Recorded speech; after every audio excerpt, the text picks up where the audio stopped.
Dahulu belum ada GPS, belum ada peta digital. Namun ada seorang pria yang berjalan mengikuti suara Tuhan. Namanya Abraham. Perjalanannya bukan sekadar kisah seorang pengembara. Ini adalah kisah iman yang menunjuk kepada sesuatu yang lebih besar. Kepada Gunung Moria, kepada Anak Tunggal, kepada salib Kristus. Di Ur Kasdim Tuhan memanggilnya, meninggalkan semua yang dimilikinya. Tak tahu arah, tak tahu tujuan, namun percaya kepada firman Tuhan. Langkah demi langkah terus berjalan, melewati padang dan tantangan. Karena iman bukan soal melihat, tetapi percaya walau belum terlihat. Saat jalan terasa gelap, janji Tuhan tetap menetap. Dia yang memanggil akan setia, menyelesaikan karyanya.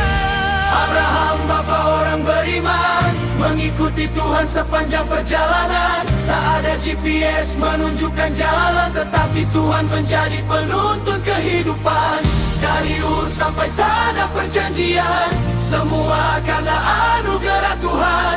Imannya bersaksi sepanjang zaman bahwa Tuhan layak dipercaya selamanya. Yo, keluar dari Ur menuju Kanaan, berjalan hanya karena firman Tuhan. Tak ada peta, tak ada jaminan, namun ada janji yang jadi pegangan. Lihat bintang memenuhi langit malam, Tuhan berkata keturunanmu bertambah. Mustahil bagi manusia biasa, tetapi tidak bagi yang maha kuasa. Sarah tertawa, waktu berlalu, janji Tuhan tetap teguh selalu. Apa yang mustahil bagi dunia menjadi nyata oleh kuasanya.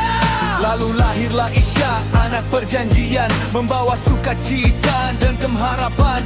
Namun datang ujian yang tak terbayangkan, yang mengguncang hati seorang ayah beriman. Tuhan berkata, ambillah anakmu yang tunggal itu, Ishak yang dikasihi, Ishak yang dijanjikan. naiklah ke Gunung Moria, Persembahkanlah dia kepadaku. sunyi. Langkah demi langkah menuju gunung. Seorang ayah, seorang anak. Kayu korban dipikul di pundaknya. Tunggu dulu. Bukankah ini gambaran yang ajaib? Ishak memikul kayu ke atas gunung. Ribuan tahun kemudian Yesus memikul salibnya.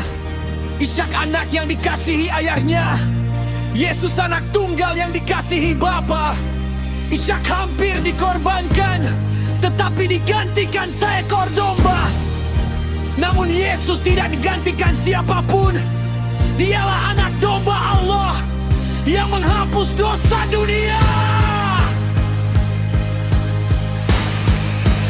Di Gunung Moria terlihat bayangan tentang kasih Allah dan keselamatan yang dahulu tersembunyi dalam perjanjian.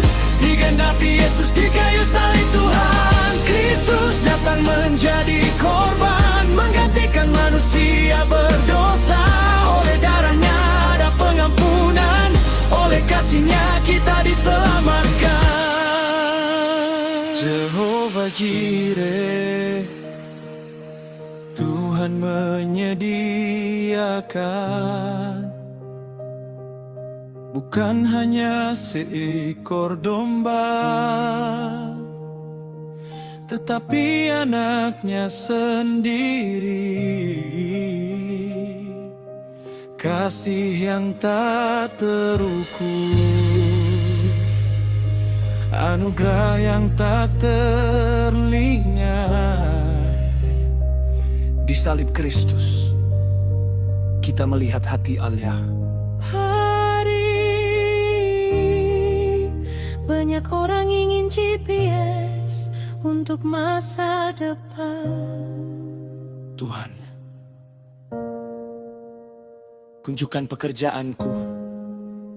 Tuhan, tunjukkan jalan hidupku. Tuhan, tunjukkan apa yang harus kulakukan.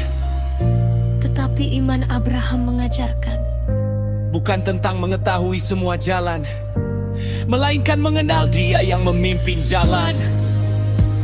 Dan salib Kristus membuktikan, jika Allah sudah memberikan anaknya bagi kita, maka Ia juga sanggup memelihara hidup kita.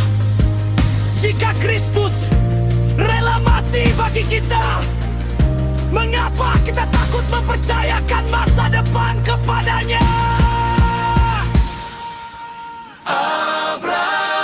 Maka sekarang orang beriman menunjuk kepada Kristus Sang Juru Selamat. Bahkan doa dan sepanjang zaman hidup telah hilang, bukan pelidahkan. Yesus Kristus pusat cerita ini, awal nada yang terselamatkan sajaki. Dari mulia sampai kuku tak mulia, kasih Allah dinyatakan seluruhnya. Maka sekarang orang beriman menunjuk kepada Kristus Sang Juru Selamat. Bahkan doa dan sepanjang zaman hidup telah hilang, bukan pelidahkan. Yesus Kristus pusat cerita ini, awal nada yang terselamatkan sajaki. Dari mulia sampai kuku tak mulia, kasih Allah dinyatakan selamanya. Abraham percaya, dan itu diperhitungkan kepada ia sebagai kebenaran. Hari ini kita juga dipanggil untuk percaya, bukan tekanan janji kosong, bukan tiket pada Kristus yang telah mati dan bangkit. Karena iman Kristen bukan sekadar percaya bahwa Tuhan ada, tetapi percaya bahwa Yesus Kristus telah menjadi korban bagi dosa kita. Dari Gunung Moria kita memandang ke Golgota. Dari Abraham kita belajar percaya. Dari Kristus kita menerima keselamatan Tuhan.